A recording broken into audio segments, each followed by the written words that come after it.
इधर कुछ दिनों से प्रदीप को लग रहा था कि निर्मला बदल गई है। पहले निर्मला उससे बिना पूछे सांस भी नहीं लेती थी।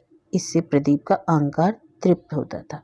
ज्यादातर मर्द चाहते हैं कि औरतें अपने मन से कोई काम न करें। ऐसे मर्दों के लिए प्रेम का अर्थ होता है औरत की निर्भरता। औरत हर बात में पुरुष से पूछे, लेकिन पुरुष हर बात में आजाद हो। प्रदीप ने निर्मला को उसके पांव पर खड़ा कर दिया था। पढ़ाई लिखाई और नौकरी। निर्मला ने उसी से पूछकर शादी भी की थी। निर्मला का अपना परिवार हो गया तो वह अपने तरीके से रहने लगी और यहीं से दूरी भी बढ़ने लगी। लेकिन प्रदीप उसे छोड़ भी नहीं पाता था। निर्मला को जबलपुर जाना था। ट्रेन लेट थी, लगभग 1 घंटा। यात्री कभी अपनी घड़ी देखते, कभी स्टेशन की घड़ी। 5 मिनट बीते, 10 मिनट बीते, 15 मिनट, 20 मिनट और इसी तरह से पूरा आधा घंटा निकल गया। लोग सिग्नल की ओर देखने लगे। निर्मला को जबलपुर जाना था। लड़का भी साथ में है, लगभग 5 वर्ष का। पति छोड़ने के लिए आया था। प्रदीप भी आ गया था। वह निर्मला से चलते समय धीरे से कह भी दिया था, चलने में की कोई खास जरूरत नहीं है, मैं अब लड़की तो हूं नहीं, दुनिया को देख और समझ रही हूँ। फिर भी प्रदीप नहीं माना। आदत से मजबूर था। बहुत दिनों से निर्मला के हर काम को पूरा करके सुखी होता था और आज भी उसी सुख की तलाश में वह स्टेशन तक चला आया था। बहुत भीड़ थी। लोग प्रायः सट सट के खड़े थे। प्रदीप की इच्छा हुई कि निर्मला से कुछ कहे। कहने का कोई निश्चित विषय नहीं था, बस यूं ही कुछ कहना था। गाड़ी कब पहुंचेगी, वहां कौन आएगा, निर्मला फिर कब लौटेगी, और जो भी दिमाग में आ जाए उस समय। लेकिन निर्मला कुछ लोगों से घिरी थी। भाई था, 2 बहनें थी, एक दो दूसरे भी लोग थे जिन्हें प्रदीप पहचान नहीं रहा था। निर्मला इन सब से बातें करने में व्यस्त थी। ना जाने कितनी बातें आती हैं उसको, वह चुप रहना ही नहीं जानती। ये सब मतलब के यार है। अब निर्मला नौकरी कर रही है, पैसे मिल रहे हैं, सारे सगे संबंधी इकट्ठा हो गए हैं, नहीं तो कोई पूछने वाला नहीं था। इस समय ना भाई बहनों की बात खत्म हो रही है और ना निर्मला की। उस समय इसकी जरूरी बातों को भी कोई सुनने वाला कोई नहीं था और आज वह अपने को विशिष्ट समझ रही है। उसे अब किसी की आवश्यकता नहीं है। जिन सीढ़ियों से वह चढ़ी थी उन्हीं को तोड़कर खत्म कर देना चाहती है। प्रदीप भीड़ में था, लेकिन अकेला। भीड़ का हिस्सा होना दूसरी बात है और भीड़ में अपने को मन को मिलाना दूसरी बात। भीड़ के साथ मन मिलाना भी तो नहीं आता। भीड़ इकट्ठा होती है तमाशा देखने के लिए, कुछ सुनाने के लिए, अलग अलग उद्देश्यों को लेकर भी भीड़ एक जगह इकट्ठा हो जाती है।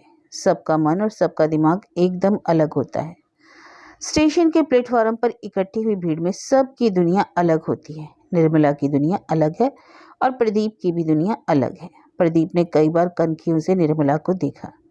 शायद अब वह इसकी ओर देखे, लेकिन निर्मला कभी अपने भाई बहनों को देख रही थी, कभी घड़ी की को और कभी सिग्नल तक दिखाई पड़ती हुई रेल की पटरियों को। शाम थी, थोड़ा धुंधलका हो रहा था। पटरियां कुछ दूर तक समांतर दिखाई पड़ रही थी। फिर लगता था धीरे धीरे उनकी आपस की दूरी कम हो रही है। शायद दोनों समानांतर हुई पटरियां आपस में मिल जाएं, लेकिन नहीं, वे अंधेरे में खो गई थी। प्रदीप ने आंखों को गड़ाकर बहुत गौर से देखा।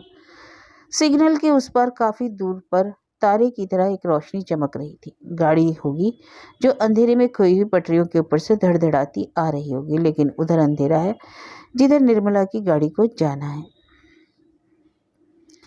प्रदीप ने समय गुजारना चाहा। भीड़ से कटकर वह किधर जाए। पत्रिकाओं से लदा हुआ एक ठेला सामने आकर खड़ा हो गया। किताबों और पत्रिकाओं के आवरण चमक रहे थे। अंदर क्या होगा कौन जाने। अच्छा है कि बाहर की तड़क भड़क देखकर संतुष्ट हो लिया जाए। अंदर के पन्नों को उलटने से निराशा मिलेगी। यह चूड़ियों वाला भी गजब है, छमाछम चमका रहा है। चूड़ियों की यह खनक इस भद्दे आदमी की सख्त उंगलियों के झटकने से निकल रही है।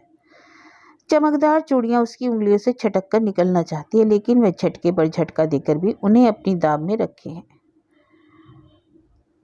आरएमएस का पोर्टर हड़हड़ कर खड़खड़ करता हुआ चिट्ठियों का बैग लादे चला जा रहा है। बहुतों के प्यार, संदेश, शोक, आशा, आकांक्षा और जिंदगी की बहुत सी बातों को यह लादे हुए है। फिर भी सबसे बेपरवाह इन बैगों को धमाधम फेंकेगा और आरएमएस के डिब्बे में, और इसके खड़खड़िया छकड़े की तरह प्रदीप भी ढो रहा है बहुत सारी बातों को।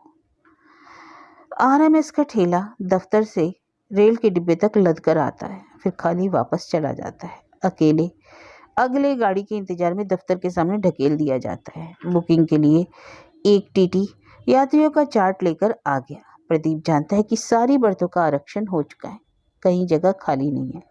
निर्मला का आरक्षण वह स्वयं 4 दिनों पहले आकर करा गया था।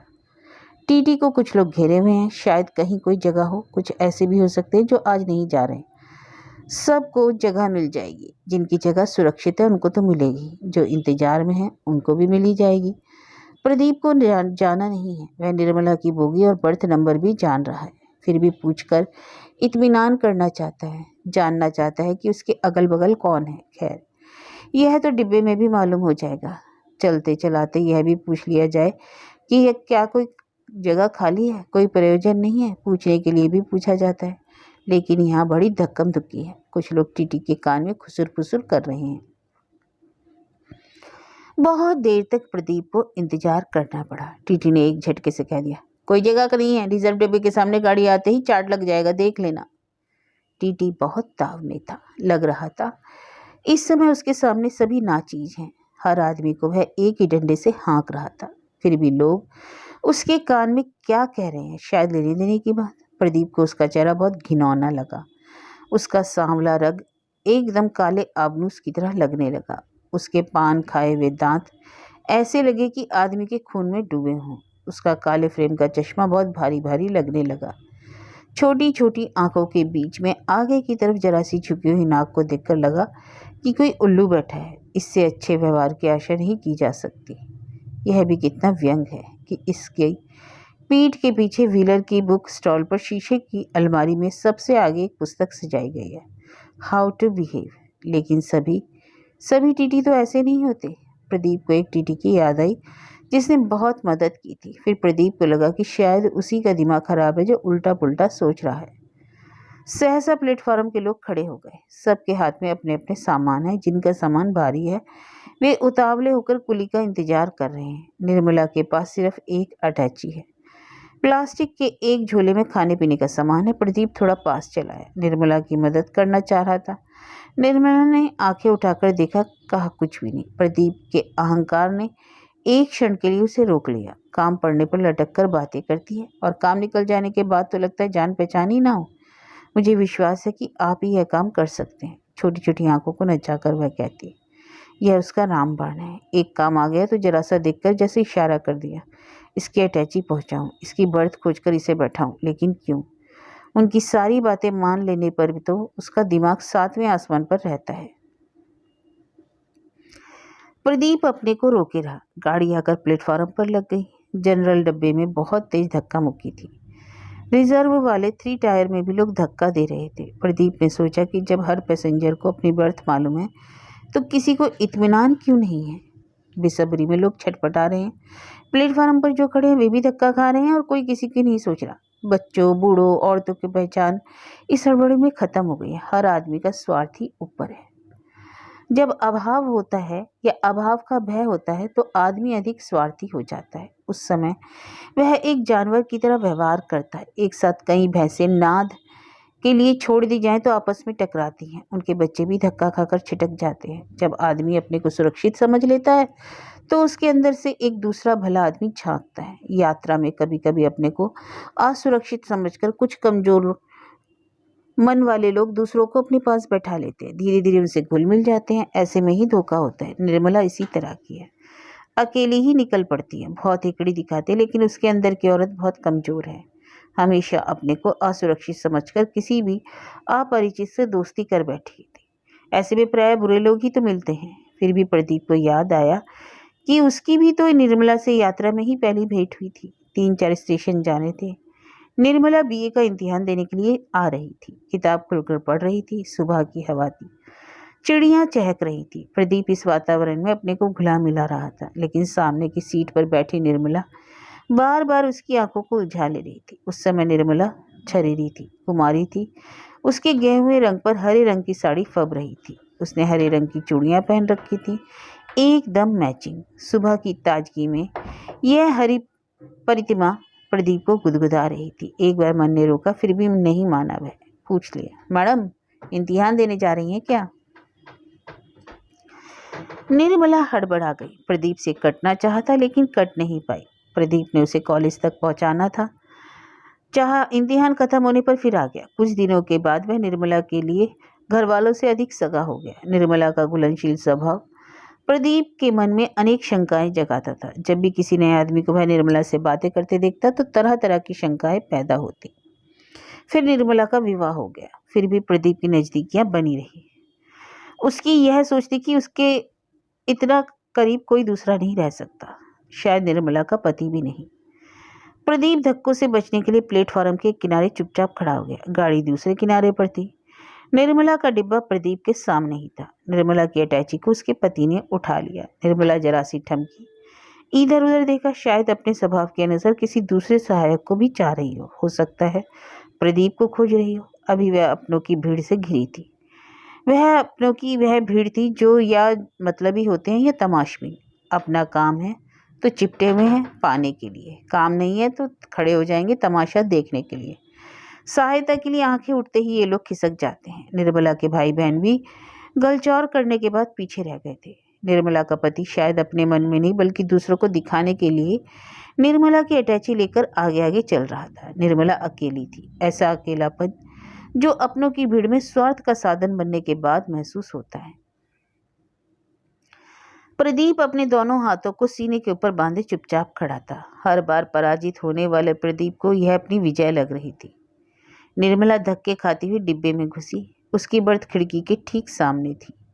हड़बड़ी में बैठ गई। गिने गिनाए 2 सामानों को हिफाजत से रखने की बेचैनी थी। पति और पत्नी में कुछ कचकच होने लगी। अपनी अटैची को बर्थ से बांधने के लिए निर्मला जंजीर नहीं लाई थी। आरोप प्रत्यारोप होने लगा। हरी बत्ती आगे जल गई। गाड़ी ने सीटी भी दे दी। प्रदीप धीरे धीरे खिड़की के पास आ गया। निर्मला के पति को नीचे उतरने के लिए प्रदीप बार बार कह रहा था और गाड़ी छूटते छूटते वह नीचे भी आ गया। इलेक्ट्रिक इंजन गाड़ी को खींचने लगा। अपनों को छोड़ने के लिए आए हुए लोग हाथ हिलाने लगे। निर्मला ने भी हाथ बाहर निकालकर हिलाया। उसने पहले अपने पति की ओर देखा, फिर भाई बहनों की ओर। प्रदीप अपनी जगह पर खड़ा था, आहत सा। गाड़ी धीरे धीरे तेज होने लगी। निर्मला का हाथ एक बहुत मोटी मथानी की तरह नाच रहा था। पहले वाली छिरोरी निर्मला अब नहीं थी। मोटापे से झूलता हुआ कंधा लोथड़े की तरह हिल रहा था। कलाई की मोटाई में चूड़ियां कसकर बेबस हो गई थी। विवाह के पहले खरीदी गई सुनहरी घड़ी का पानी उतर गया था। कलाई में उसका सिर्फ काला पट्टा दिखाई दे रहा था। प्रदीप की निगाह निर्मला के हाथों के कुछ नीचे गई। एक भद्दा सा पिंड झूल रहा था। कुछ ही दिनों में निर्मला इतनी मोटी हो गई। गाड़ी कुछ तेज हो गई। निर्मला और भी तेज अपने हाथ को नचा रही थी, जैसे हवा में कुछ मत रही हो। उस मंथन की विद्रूपता से प्रदीप बहुत परेशान था। निर्मला के भाई बहन मंथन से निकले हुए मक्खन को पाने के लिए शायद रेल के साथ साथ दौड़ने लगे थे। प्रदीप ने फिर देखा, निर्मला का गोल चेहरा भी मोटाई से फूलकर डब्बा हो गया। उसमें उसकी नन्ही नन्ही आंखें और छोटी सी नाक दब गई। निर्मला की गर्दन भी बहुत मोटी हो गई। वह गर्दन को घुमा फिरा नहीं पा रही है। निर्मला अब सिर्फ मांस का एक ऐसा पिंड लग रही है जिसमें ना भावना थी, ना अपना और पराई की पहचान। वह मांस का एक गोल मटोल लोथड़ा भर दिखाई पड़ रही थी।